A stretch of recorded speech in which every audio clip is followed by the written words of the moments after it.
Eu tenho o prazer de apresentar agora a doutora Lavínia Facchini. É Facchini ou é Fatini? Fatini, tá? Desperdoa, a aula de italiano não está em dia. A doutora Lavínia é médica geneticista. Eu acho do meu marido, né? Eu acho que quando é CH é Facchini. Ela é professora titular do Departamento de Genética da Universidade Federal do Rio Grande do Sul. Ela atualmente é chefe do Serviço de Genética Médica do Hospital de Clínicas de Porto Alegre. Ela foi presidente da Sociedade Brasileira de Genética Médica e também é muito reconhecida por uma excelente carreira acadêmica, com publicações muito ricas e excelentes contribuições em diversos setores, eu diria, da saúde e da genética, como participação em comissões, como discussão de política de doenças raras e outras, né, que a gente tem se encontrado por aí. Agradeço muito a professora Lavínia ter vindo de longe passar frio conosco hoje. Estava 3 graus no aeroporto hoje, quando eu cheguei de manhã lá. Regina, muito obrigada a todos que estão aqui e especialmente ao programa, ao curso de mestrado profissionalizante em aconselhamento genético, que é o primeiro no Brasil e o único até agora e muito importante. Tá? Então, o meu tema vai ser a visão do SUS. Nesse momento, eu sou 100% SUS porque eu sou professora em dedicação exclusiva e o nosso hospital é um hospital do SUS. Não tenho conflitos de interesse. Para vocês terem uma ideia, isso aqui é Porto Alegre, perto de um lago, a foto aqui é muito bonitinha. Esse é o nosso hospital, o serviço de genética fica nesse andar aqui, assim, de um bloco separado. O hospital está crescendo aqui a nossa entrada, só para vocês terem uma ideia. Onde é que é o negócio aqui? Aqui, tá? Algumas imagens do nosso serviço e... Deixa eu ver o que aconteceu. Aqui. Eu quero reconhecer aqui o professor Roberto Giuliani, que, na verdade, foi o fundador do Serviço de Genética Médica. Eu sou apenas chefe agora, nos últimos 2 anos, mas ele é quem criou todo o nosso serviço. Basicamente, o nosso serviço está funcionando com o eixo da genética clínica, com esses ramos aqui, dismorfologia, erros inatos de metabolismo, área de neurogenética, oncogenética, genética pré-natal, e vinculado aos erros inatos, mas eu coloquei separado porque é uma parte importante de tratamento, incluindo reposição enzimática. Tá? Nós temos um programa de residência médica e, legal, temos agora a residência profissional, tem nesse momento, é um farmacêutico que está passando por nós, dentro do Hospital de Clínicas. O Clínicas já era o centro de referência em Gaucher, osteogênese imperfeita e microcefalia, por causa da emergência Zika. E nós temos mais ou menos no ambulatório 550 consultas por mês, mais consultorias e um leito de genética mesmo. E temos os laboratórios, e os nossos laboratórios são dentro do serviço de genética médica. O hospital quis juntar todos os laboratórios, nós fizemos um movimento de resistência, pela razão principal que nós acreditamos que o aconselhamento genético é multiprofissional e engloba o laboratório também. Tá?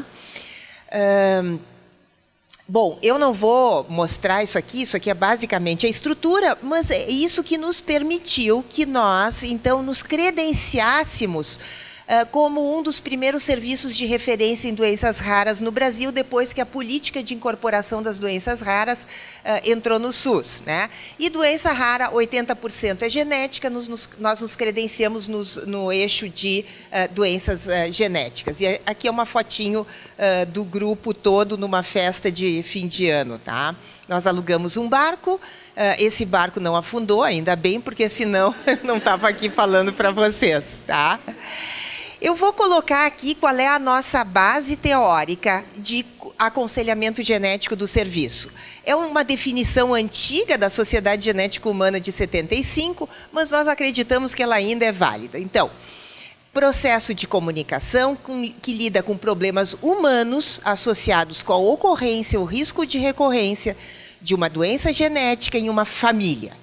Esse processo envolve uma tentativa por parte de uma ou mais pessoas especialmente treinadas a ajudar a família a compreender os fatos médicos, incluindo diagnóstico, curso da doença e manejo, entender como a hereditariedade contribui para a ocorrência e risco de recorrência nos familiares em risco, compreender as alternativas para lidar com esse risco de recorrência escolher um curso de ação que lhes pareça apropriado em relação à sua visão e interpretação de risco, seus objetivos familiares e seus valores éticos e religiosos, e agir de acordo com essa decisão, e, finalmente, fazer o melhor ajuste possível à doença em um familiar afetado ou ao risco de recorrência da doença.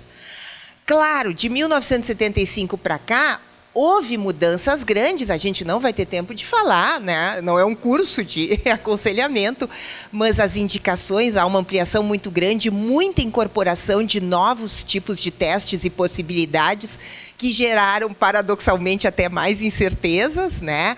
A heterogeneidade de clientes e também a questão essa que foi mencionada já antes, né? De custo, tempo, dilemas éticos. Então, as premissas que acho que são importantes, e quando a gente está num serviço único de saúde, mas eu quero dizer o seguinte, o Hospital de Clínicas é SUS, mas a doutora, acho que foi a doutora Ângela Morganti, que respondeu muito bem. Nós começamos e somos até hoje vinculados com a universidade, tá? Então, isso faz a diferença. Porque nós estávamos vinculados com a universidade que nós conseguimos as competências para fazer genética multidisciplinar e conseguir aplicar para as doenças raras. São 7 até agora no Brasil, tem outros, mas a maioria está vinculado, e ainda a base é em serviços universitários. Então, primeiro, utilização voluntária dos serviços, o acesso igualitário, que isso é uma impossibilidade ainda no Brasil, educação do cliente, informação na íntegra, atenção aos aspectos psicossociais e afetivos, a confidencialidade, proteção à privacidade e, finalmente, né, o que nós todos sabemos, um aconselhamento não diretivo. Tá? Bom, como é que nós funcionamos? Tá? Então, a gente está numa ilha de caras lá. Temos 6 professores médicos, 7 contratados, 9 residentes, 2 professores não médicos e mais outras especialidades médicas. Temos psicólogo, temos enfermeira, mas ontem eu estava chorando com o vice-presidente médico do hospital para ter uma assistente social dedicada a nós. Temos biólogos, bioquímicos e biomédicos em laboratório, principalmente, mas vocês vão ver como isso é integrado. E a nossa parte de bioética é feita por 2 biólogos, a Úrsula e o Goldin. A Úrsula é uma daquelas que tem o título de genética humana, e eu fiquei muito orgulhosa por isso. E outros profissionais que englobam nutricionista, fisioterapeuta, fonoaudiólogo, dentista e talvez outros. Tá? Como é que nós funcionamos para integrar tudo isso? Nós temos reuniões clínico-laboratoriais mensais, temos reuniões de casos semanais, todas as quartas de manhã. A próxima quarta é a Carol, quem quiser está convidado às 8h30 da manhã. E reuniões mensais específicas de aconselhamento genético. E fora isso, isso que é bom, o nosso laboratório, o serviço é assim, aqui está o laboratório, aqui está a clínica. Então, os residentes, os médicos, atravessam o corredor para ir discutir com os biólogos, médicos, enfim, farmacêuticos, essa questão de como é que se discute um resultado, um laudo, a necessidade do exame, é uma via, um corredor de 2 mãos, né? Do outro lado também o laboratório vem, pergunta. Então, isso funciona de uma maneira muito interessante. E a outra coisa importante, nós temos uma excelente, acho, né? O pessoal aqui as organizações de apoio de familiares estão aqui, mas uma relação muito próxima com as organizações de apoio de famílias e para extensão na comunidade. Bom, a questão da comunicação de risco ela é complicada, tá? Eu listei algumas coisas aqui que são pequenas, mas a gente está lidando aquilo dos problemas humanos, medo, ansiedade, pânico, culpa, vergonha, timidez, conflitos familiares. A ideia que família é uma coisa unida pode ser muito longe da realidade quando a gente começa a trabalhar com vários aspectos, um deles aconselhamento genético, né? Desinformação. Nós, geneticistas, trabalhamos muito com pessoas com deficiências cognitivas. Isso tem que ser incorporado também, além das barreiras culturais, valores éticos religiosos. E aqui está o que o professor Golo mencionou, a questão também do paternalismo, né? Daquela questão da autoridade médica ou profissional. Mas, por outro lado, a gente entra na área dos testes genéticos, então eles são, a gente considera eles diferentes de exames laboratoriais de rotina, porque são resultados permanentes, têm implicações para outros membros da família, podem gerar discriminação para os indivíduos e podem, né, esse é um caso específico, mas não raro, de informações não desejadas. Uma delas é a não paternidade.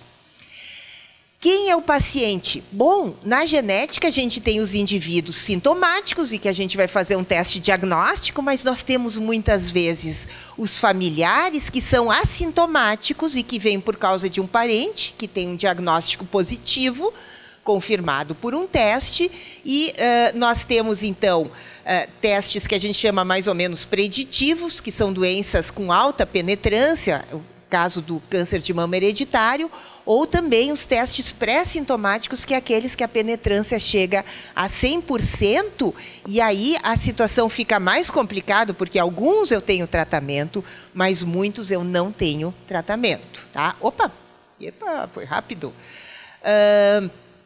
Eu vou, então, só colocar duas particularidades do nosso serviço, que eu acho que não vão ser mencionadas aqui durante a apresentação. Vocês estão controlando meu tempo, né? Que bom, ótimo, tá?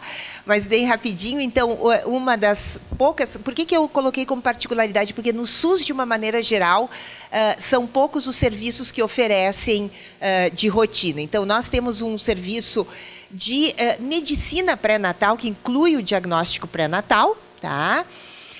Cujo objetivo, então, seria informar riscos de um defeito congênito à gestação e proporcionar informações sobre como administrar esses riscos. O Brasil, em raríssimas exceções, permite aborto terapêutico ou interrupção da gestação, tá? Então, uma das nossas atividades é também ajudar as pessoas que estão nas possibilidades legais de achar o caminho correto e serem atendidas e não ficarem perdidas numa malha que seja muito complicada. Mas também ajudar uma pessoa que tenha um casal ou uma família, levar essa gravidez a termo, preparar-se para um parto difícil e cuidados especiais necessários ao recém-nascido, tranquilizar e reduzir a ansiedade. Tá? Então, de novo, ó, a importância, eu trago isso como exemplos, né, da importância do multidisciplinar, tá certo? Tem obstetrícia, ultrassonografia, tem a genética clínica, e aqui, quando eu falo na genética clínica, uma série de outros profissionais, mas a psicologia muito envolvida, e nós também temos uma boa relação com a psiquiatria. Opa! E fundamental, os exames laboratoriais, nada na genética vai ser bem feito se eu não tiver um resultado de exame que eu possa confiar.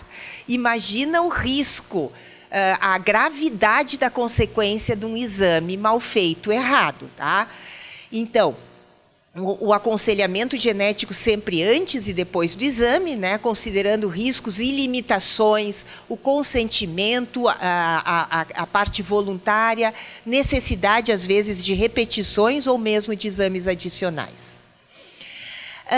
A outra parte é dos diagnósticos pré-sintomáticos ou preditivos, e eu trouxe esse artigo que nós publicamos na revista, que a professora Ângela Morganti é do comitê editorial, é editora, e que eu adoro publicar nessa revista. Mas esse exemplo desse artigo, eu sou médica geneticista, o professor Cláudio Osório é psiquiatra e psicanalista, a Flávia Romariz é enfermeira, a Milena é psicóloga, o Jorge Sequeiros bom, o Jorge e a Laura são médicos também, mas o Jorge é do programa de pós-graduação em aconselhamento genético na Universidade do Porto. Tá? Então, essa questão dos diagnósticos preditivos, ela é muito delicada e realmente precisa uma equipe multidisciplinar. Em 2013 saíram recomendações, mas o que eu quero mostrar aqui é a importância realmente de cursos de aconselhamento genético, porque não é só habilidades que a pessoa tem jeito e sabe alguma coisa. Não, existe um corpo de conhecimento, existem recomendações, e tudo isso tem que ser trabalhado, e por isso a questão importante também dos títulos. Tá? Então, para vocês terem uma ideia, Isso aqui foi a primeira versão das diretrizes, elas foram revistas agora em 2013, e a importância das associações de familiares. Isso aqui foi traduzido pela própria Associação de Doença de Huntington.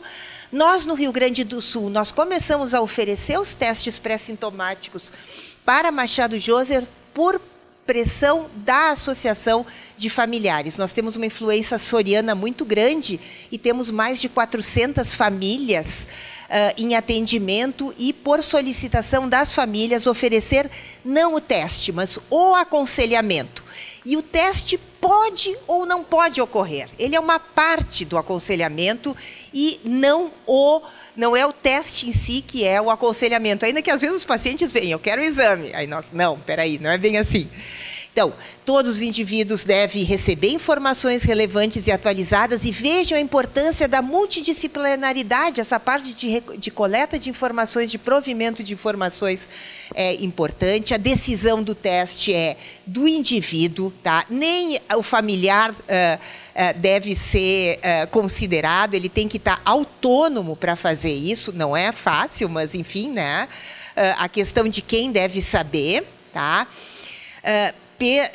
Isso é uma coisa importante. Esses testes em situações em que não há tratamento disponível, mesmo que a mãe venha chorando e dizendo eu sou responsável legal, não deve ser feito em indivíduos menores de idade. Ainda que a maioridade legal ainda seja uma discussão, para isso a gente faz aconselhamento, não é que o cara aos 19 seja muito mais maduro do que aos 17 anos e 11 meses, mas isso tem que ser considerado, tá? A questão de como acompanhar essa pessoa depois do resultado, então, isso é uma coisa muito importante, tá?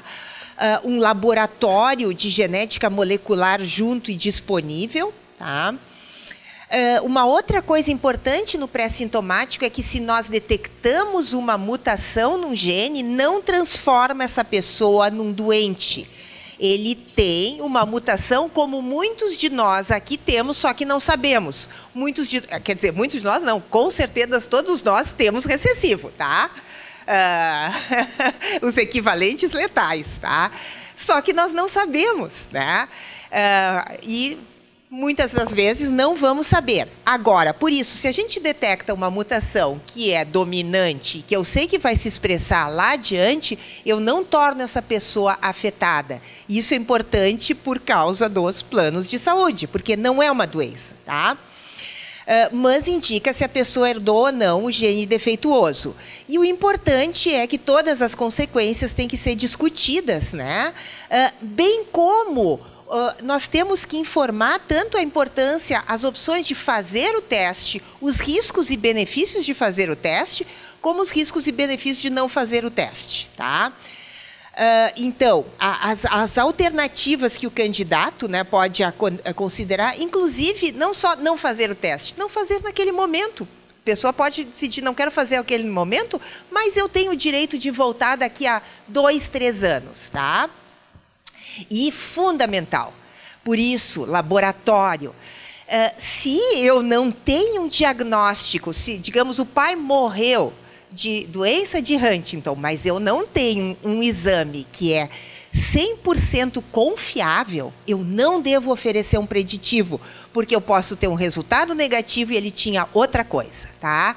E eu corro um risco, um crime muito grande, ético, tá? Outra coisa importante é o seguinte, ó. Nós sempre damos, e aí é engraçado que os pacientes às vezes ficam chateados, porque eles vêm para fazer o exame, eles acham que vão coletar o sangue ali no primeiro. E a gente sempre dá 1 mês entre a primeira consulta e a coleta. E a explicação é muito simples. Se eu vou comprar um carro, ou uma geladeira, ou uma TV, se eu entrar no supermercado, que tem a TV ali do lado da minha banana que eu vou comprar, e eu comprar imediatamente, a chance de eu me arrepender é muito grande. Por que eu vou fazer diferente com um teste que vai mudar completamente minha vida, né? Então, é a chance, nós fazemos 3 consultas entre ele entrar e depois ele decidir se quer ou não fazer o teste, mesmo que ele esteja convicto ao entrar, tá? E a outra coisa importante, a gente sempre avisa ele, se ele não quiser vir buscar o resultado, esse resultado fica guardado, ele não vai para o prontuário, nem positivo, nem negativo, fica guardado. Se um dia que ele quiser buscar, ele busca, se ele não quiser, não. Então, ele tem o direito de mudar de ideia entre fazer o exame e buscar. Tá? Então, essas recomendações gerais que eu falei para vocês, mas é muito importante, então, todas essas explicações. E aí volta a questão da importância da multidisciplinaridade. Tá? Então, aqui o nosso. E aqui, olha que perfeito, 1 minuto e eu cheguei no meu último slide. Tá? E aí eu coloquei aqui, porque essa questão, eu vi que a professora Maiana vai falar sobre ética, ela é uma pessoa maravilhosa, assim, acho que é uma pessoa fundamental, e vocês têm a felicidade de ter ela aqui, né, e como membro do programa, por trazer esse aspecto ético na reflexão que deve ser nossa em cada momento, tá? Eu só coloquei aqui porque aqui a gente pega os princípios da bioética com várias questões ao aconselhamento genético, mas um ponto crucial que cada vez vem se modificando é a obrigação ética dos indivíduos, ou dever, obrigação, não é obrigação ética, né? Mas assim, a questão ética de um indivíduo abrir o resultado para os seus familiares. Isso é um ponto, às vezes, de grande discussão. E aí eu agradeço. Para vocês, eu trouxe esse slide aqui por 2 razões. Porque está a Carol aqui, minha residente, e eu fico muito feliz que também viajou para estar nesse curso, para vocês verem como é importante. Eu vi tem gente do Rio de Janeiro, de outros locais, né? Então, parabéns aos organizadores. E para mostrar que lá faz um frio do cão também. Isso aqui é dentro da nossa sala e está todo mundo cheio de roupa aqui, tá? Muito obrigada pela atenção.